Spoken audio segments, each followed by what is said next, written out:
Hi and welcome. If you enjoy this story, please remember to like and subscribe. Now it's time to sit back, relax, and enjoy. The autumn of 1983 was a time when the world balanced on a knife's edge, though most people going about their daily lives had no idea how close they were to annihilation. In Washington, Ronald Reagan had called the Soviet Union an evil empire and launched the largest peacetime military build-up in American history. In Moscow, an aging leadership under Yuri Andropov viewed every American move through the lens of paranoia and fear. The Cold War had become a pressure cooker, and the steam was building to dangerous levels. Two superpowers, armed with enough nuclear weapons to destroy civilization multiple times over, stared at each other across an ideological chasm that seemed impossible to bridge. The doctrine of mutually assured destruction was supposed to keep the peace through fear, each side knowing that launching a nuclear attack would result in their own obliteration. But as tensions escalated throughout 1983, that delicate balance was about to be tested in ways no one could have imagined. The year had already seen several alarming incidents. In March, Reagan announced his Strategic Defense Initiative, which Soviet leaders interpreted as preparation for a first strike. In September, Soviet fighter jets shot down Korean Airlines Flight 007, killing all 269 passengers and crew, including a US congressman. The world was edging closer to a point of no return, and in the secret command bunkers on both sides of the Iron Curtain, officers sat at their consoles, fingers hovering over buttons that could end human civilization. What few people knew then is that on one seemingly ordinary night in September 1983, the fate of every person on Earth would rest in the hands of a single Soviet officer who wasn't supposed to be a hero at all. Lieutenant Colonel Stanislav Petrov was not the kind of man you'd expect to find at the center of world history. Born in 1939, in a small village near Vladivostok, he was quiet, methodical, and possessed of the kind of analytical mind that made him well suited for his work in the Soviet Air Defense Forces. His colleagues knew him as someone who remained calm under pressure, a useful trait in the high-stress world of nuclear early warning systems. Petrov had trained as an engineer before joining the military, and this technical background served him well at his posting at Serpukhov 15, a top-secret facility about 100 kilometers south of Moscow.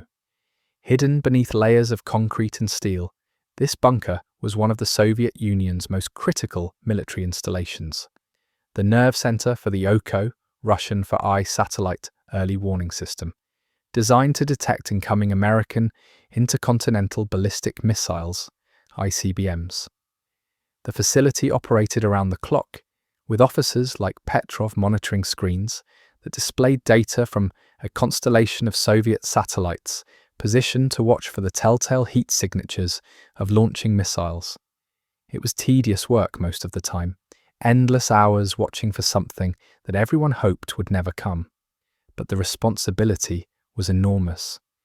The first indication of an American nuclear attack would likely come through these systems, and the officer on duty would have perhaps minutes to alert the Soviet chain of command.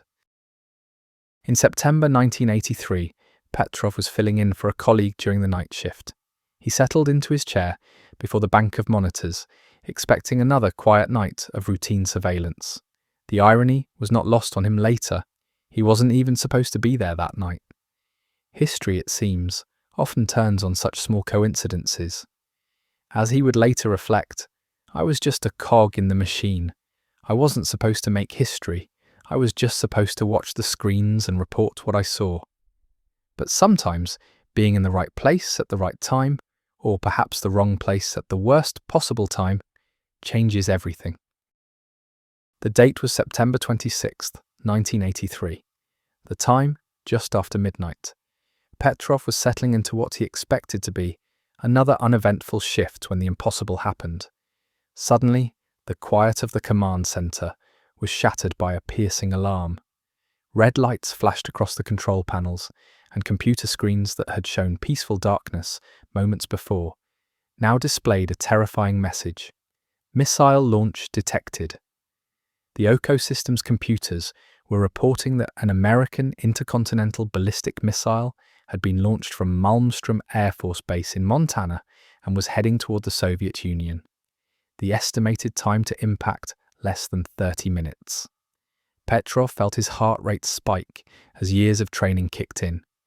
According to protocol, he was supposed to immediately contact his superiors and report, "Attack confirmed." That report would travel up the chain of command, from the bunker to the General Staff, from the General Staff to the Defense Ministry, from the Defense Ministry to the Communist Party leadership in the Kremlin.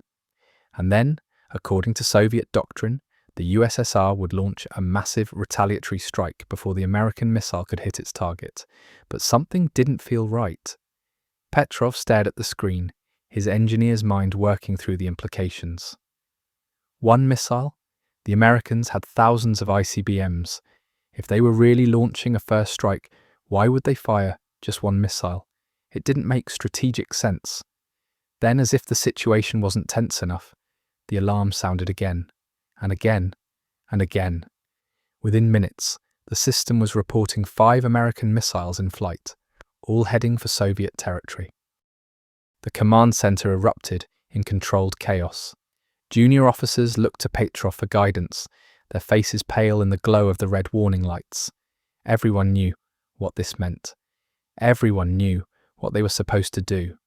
The protocols were clear, drilled into them through countless exercises, but Petrov hesitated. 5 missiles, his rational mind told him. Still not enough for a real first strike. The Americans knew the Soviets had thousands of warheads ready for immediate retaliation.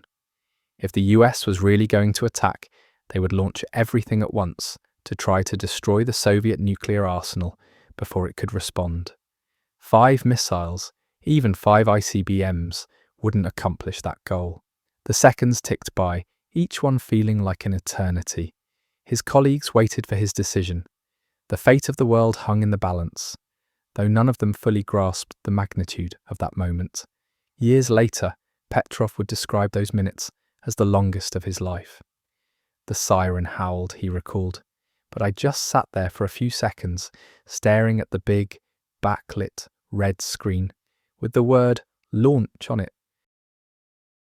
In that windowless room deep beneath the Russian countryside, Stanislav Petrov faced a choice that no human being should ever have to make. The computer systems, sophisticated, expensive, and supposedly reliable, were telling him with absolute certainty that America had launched a nuclear attack on his homeland. Every piece of technology at his disposal, every protocol he had been trained to follow, every instinct of military discipline told him to pick up the phone and report an incoming attack. But doubt gnawed at him. Petrov knew the OCO system was relatively new and had experienced glitches before. As an engineer, he understood that complex systems could fail in unexpected ways. The satellites that formed the backbone of the early warning system were marvels of Soviet technology, but they were not infallible. More importantly, the logic of the situation troubled him. 5 missiles? It seemed like too few for an all-out attack, but too many for an accident. If there had been a malfunction in an American missile silo, he reasoned, it might cause one accidental launch, but 5 simultaneous launches from different locations. That stretched the bounds of credibility for an accident. Yet 5 missiles were also nowhere near enough for a successful first strike against a nuclear superpower. The pressure in the room was almost palpable. Every face turned to him, waiting for the decision that could unleash nuclear Armageddon.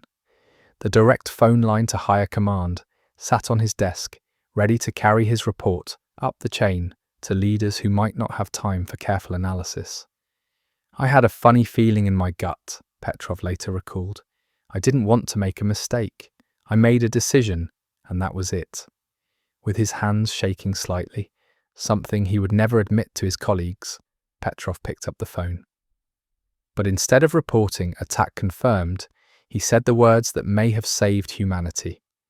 "I am reporting a malfunction of the system." The relief in the room was immediate but cautious. If Petrov was wrong, if American missiles really were on their way, then the Soviet Union would have no time to respond. They would all be dead within the hour, along with millions of their countrymen. As the minutes ticked by and no nuclear explosions lit up the Soviet landscape, Petrov's decision appeared to be correct. Ground-based radar stations, which should have detected the incoming missiles as they approached their targets, reported nothing. The skies remained clear of incoming warheads. It would be hours before the full truth emerged. The Oko satellite system had indeed malfunctioned, but in a way that no one had anticipated. High-altitude clouds over the American Midwest had aligned in such a way that reflected sunlight created heat signatures that the Soviet satellites interpreted as missile launches. The sophisticated computer algorithms designed to distinguish between natural phenomena and genuine missile launches had failed catastrophically. The incident report, when it was finally completed, would note dryly that atmospheric conditions and solar angle created false positive readings in the early warning system. But those clinical words masked the reality that a quirk of weather and orbital mechanics had nearly triggered a nuclear holocaust. Petrov's suspicions about the system's reliability had been correct. His engineering background had served him well. He understood that new technology could fail in unpredictable ways. More crucially, his logical analysis of the strategic situation had been sound. 5 missiles really would have made no sense as either an attack or an accident. But perhaps most important of all was something that couldn't be reduced to technical training or logical analysis: Petrov's willingness to trust his instincts over his orders, to choose careful judgment over rigid protocol when the stakes were literally the survival of human civilization. In the days and weeks that followed that terrifying night, one might expect that Stanislav Petrov would have been celebrated as a hero, perhaps promoted, certainly recognized for his role in preventing nuclear war. Instead, he was quietly reprimanded for failing to fill out his incident reports properly. The Soviet military, embarrassed by the failure of their expensive early warning system, preferred to bury the incident rather than acknowledge how close the world had come to nuclear war. The official investigation focused on the technical malfunction, with little attention paid to the human decision-making that had prevented catastrophe. Petrov himself was subjected to intense questioning about his decision. Some of his superiors suggested that he should have followed protocol and reported the attack as genuine, leaving the decision about retaliation to higher authorities. The fact that his judgment had been correct was, in their view, almost beside the point. He had deviated from established procedures, and that was unacceptable in a military system built on rigid hierarchy and unquestioning obedience. "I was made to understand that I had not followed proper procedures," Petrov would later recall, with characteristic understatement. "There was no reward for what I had done. In fact, I was told that it would have been better if I had followed orders exactly." The incident was classified at the highest levels of secrecy. For years, even decades, almost no one outside a small circle of Soviet military leaders knew how close the world had come to nuclear war on that September night. Petrov himself was forbidden to speak about what had happened, bound by military oaths and state secrecy laws that carried severe penalties. He continued his service quietly, eventually retiring to a modest pension and a small apartment. When visitors to Russia in the late 1980s and early 1990s asked about nuclear close calls during the Cold War, officials would typically mention the Cuban Missile Crisis of 1962, a well-documented confrontation between Kennedy and Khrushchev. The incident of September 26, 1983, remained hidden in classified files. While Petrov's story remained secret, there was another tale of nuclear near-disaster that had taken place 2 decades earlier, involving another Soviet officer whose name was equally unknown to the public, Captain Vasili Arkhipov. The date was October 27, 1962, at the height of the Cuban Missile Crisis. American destroyers had cornered the Soviet submarine B-59 in the waters near Cuba, dropping depth charges to force it to surface. The submarine had been out of contact with Moscow for days and had no way of knowing whether war had already begun. Inside the sweltering hull of the submarine, Captain Nikolai Savitsky was convinced that World War III had started. The depth charges exploding around them seemed like proof that the shooting war had begun. He wanted to launch the submarine's nuclear torpedo, a weapon with the power to destroy an entire American naval task force, and potentially escalate the confrontation into full nuclear war. Soviet protocol required the agreement of 3 officers to launch a nuclear weapon: the captain, the political officer, and the second in command. Captain Savitsky was ready to fire.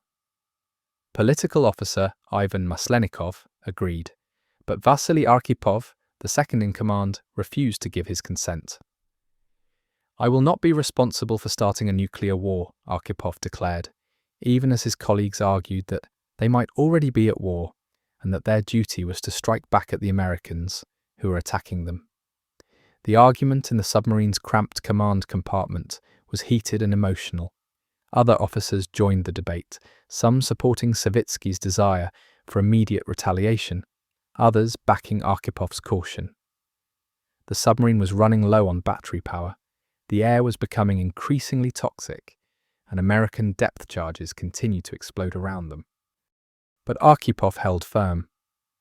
As the senior-ranking officer aboard, he was actually the commander of the entire submarine brigade, though not the captain of this particular vessel. His opinion carried extra weight. Eventually, he convinced his colleagues to surface and attempt to contact Moscow for orders. When B-59 finally surfaced, the crew discovered that nuclear war had not begun. The depth charges had been warning shots, not attacks. The world was still balanced on the edge of nuclear war, but it had not yet fallen over that edge. Like Petrov, Arkhipov received little recognition for his decision at the time. It would be decades before the full story of what happened aboard B-59 became public, and even longer before historians began to appreciate how close the world had come to nuclear catastrophe in those tense October days. The parallel between Petrov and Arkhipov is striking and deeply troubling. In both cases, the decision that prevented nuclear war came down to a single individual.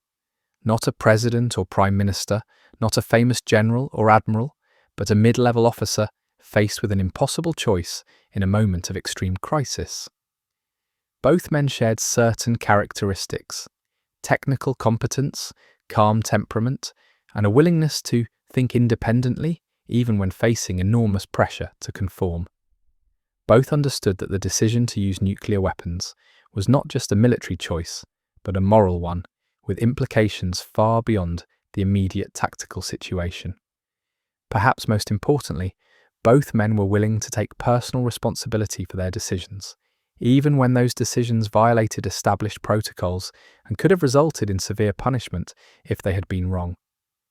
The fact that such momentous decisions fell to relatively junior officers reveals a fundamental flaw in nuclear command and control systems.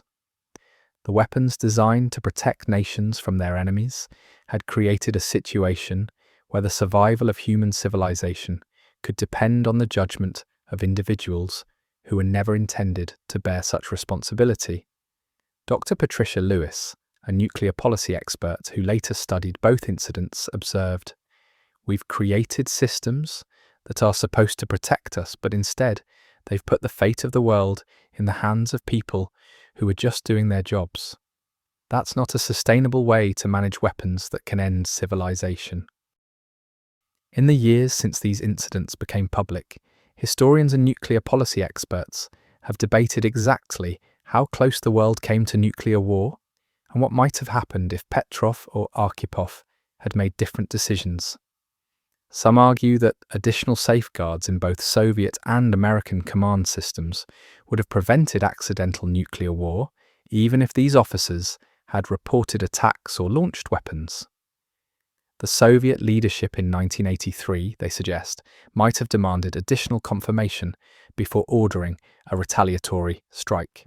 Similarly, the launch of a single nuclear torpedo in 1962 might not have automatically led to full-scale nuclear war. But newly declassified documents from both incidents paint a more sobering picture. Soviet military doctrine in 1983 called for immediate retaliation upon confirmation of an incoming attack, with little time built in for second-guessing or additional verification. As one former Soviet general staff officer put it, the whole system was designed for speed. In a nuclear war, the side that hesitates loses everything. Similarly, analysis of American military planning during the Cuban Missile Crisis shows that US forces were authorized to respond to any nuclear attack with overwhelming force. The detonation of a Soviet nuclear torpedo near Cuba would almost certainly have triggered immediate American retaliation against Soviet targets, likely escalating to full nuclear exchange within hours. Dr. Scott Sagan of Stanford University, who has extensively studied nuclear near misses, argues that both incidents represent organizational accidents, situations where complex systems interact in unpredictable ways to create catastrophic risks. The scary thing, Sagan notes, is that we've built weapons systems that are so complex and so tightly coupled that they can create pressures for escalation that no one intended and few people can control. The stories of Petrov and Arkhipov raise fundamental questions about how humanity manages its most dangerous weapons.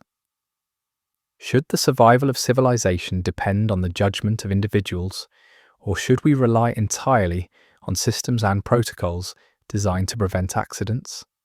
Modern nuclear command and control systems have evolved significantly since the 1960s and 1980s. Multiple layers of verification, improved communication systems, and better training have all reduced the risk of accidental war. The dead hand system that would have automatically launched Soviet missiles in response to a confirmed attack has been modified to include more human oversight. But experts warn that new risks have emerged. Cyber warfare capabilities could potentially interfere with early warning systems in ways that their designers never anticipated. The proliferation of nuclear weapons to additional countries creates more potential points of failure, and the development of hypersonic missiles and other advanced delivery systems compresses decision-making timelines to the point where human judgment may become impossible. We've solved some of the problems that led to the close calls of the Cold War, explains Dr. Bruce Blair, a former nuclear launch control officer, who later became a prominent advocate for nuclear disarmament. But we've created new problems that may be even more dangerous. The fundamental issue that we've created weapons systems that can end civilization remains unchanged. The philosophical implications are troubling. Democratic societies are built on the principle that major decisions should be subject to debate, deliberation, and multiple layers of oversight. But nuclear weapons compress decision-making to minutes or even seconds, making democratic oversight impossible in the crucial moments when it matters most. For Stanislav Petrov, recognition came slowly and partially. The incident of September 26, 1983, remained classified until the collapse of the Soviet Union nearly a decade later. Even then, it was only gradually that Western researchers began to piece together what had happened that night. The first public account appeared in a Russian military journal in 1991, but it attracted little attention. It wasn't until the early 2000s that documentary filmmakers and journalists began to investigate the story more thoroughly. In 2006, Petrov was invited to the United States to receive the World Citizen Award from the Association of World Citizens, which recognized him as the man who saved the world. The recognition was gratifying, but came too late to change Petrov's circumstances significantly. He lived on a small military pension in a modest apartment, struggling with health problems and financial difficulties. A fund established by admirers helped provide for his care in his final years, but he never achieved the wealth or fame that might have been expected for someone who prevented nuclear war. In interviews during his later years, Petrov remained characteristically modest about his role in history. "I was just doing my job," he would say. "I saw that the computer was making an error, and I reported it, that's all." But those who studied his decision understood that it represented something more significant. Petrov made a decision that probably saved hundreds of millions of lives. He chose critical thinking over blind obedience, careful analysis over quick assumptions. In a nuclear age, those may be the most important human qualities of all. When Stanislav Petrov died in 2017, at the age of 77, obituaries around the world finally told the full story of his decision on that September night in 1983. Many readers learned for the first time how close they had come to never being born, or never growing up, or never having children of their own. But the obituaries also served as a reminder that the nuclear threat has not disappeared with the end of the Cold War. 9 countries now possess nuclear weapons, with several others seeking to acquire them. The total global arsenal includes more than 13,000 nuclear warheads, enough to destroy human civilization several times over. New tensions between nuclear powers, the United States and Russia, India and Pakistan, potentially Israel and Iran, create the possibility for new versions of the crises that Petrov and Arkhipov navigated. Meanwhile, the spread of nuclear technology increases the risk that terrorist groups might acquire nuclear materials, or that accidents might occur in countries with less sophisticated command and control systems. Perhaps most troubling of all, the generation that lived through the Cold War and understood viscerally the dangers of nuclear weapons is passing away. Younger leaders and publics who have never experienced the fear of imminent nuclear war may be less cautious about the risks of nuclear escalation. Each generation has to learn anew how dangerous these weapons are, warns Dr. William Perry, who served as US Secretary of Defense during the 1990s and has become a leading voice for nuclear risk reduction. The stories of people like Petrov and Arkhipov are important because they remind us that nuclear war is not some abstract possibility. It's something we've avoided by luck and good judgment, sometimes by the slimmest of margins. In the end, perhaps the most important lesson from the stories of Stanislav Petrov and Vasili Arkhipov is the value of doubt, the willingness to question systems, to think independently, and to take responsibility for decisions even when the pressure to conform is enormous. Both men faced situations where their training, their orders, and the technology around them pointed toward one course of action. Both chose instead to trust their judgment, to think through the implications of their decisions, and to err on the side of caution rather than aggression. Their decisions were not just technical or military ones, they were fundamentally moral choices about the kind of world they wanted to live in and leave to future generations. They chose doubt over certainty, careful analysis over quick reaction, human judgment over mechanical response. In our current age, when faith in experts and institutions has eroded, and when complex problems are often reduced to simple slogans, the examples of Petrov and Arkhipov offer a different model.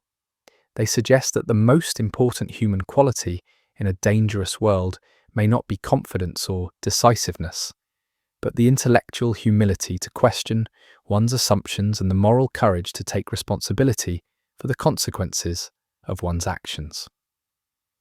As we face new technological risks, from artificial intelligence to biotechnology to climate change, the example of these 2 Soviet officers may be more relevant than ever. They remind us that in moments of crisis, the fate of the world may depend not on our systems or our leaders, but on ordinary people making extraordinary choices in windowless rooms, far from the spotlight of history. The nuclear weapons that nearly killed us all in 1962 and 1983 are still out there, along with the complex systems designed to manage them. Somewhere, perhaps at this very moment, another officer sits at a console, watching screens that could light up with warnings of incoming missiles or other threats. We can only hope that if that moment comes, he or she will have the wisdom of Stanislav Petrov and Vasili Arkhipov, the wisdom to doubt, to question, and to choose the future over the abyss. The world was saved not by heroes, but by human beings who simply refused to let the machines make the most important decision in human history. In that refusal, in that moment of doubt, lies perhaps our greatest hope for survival in an age of unimaginable weapons and unthinkable consequences. Their legacy is not just that they saved the world, but that they showed us how it might be saved again, not through perfect systems or flawless leaders, but through the simple human capacity to think, to doubt, and to choose life over death when the moment of ultimate decision arrives.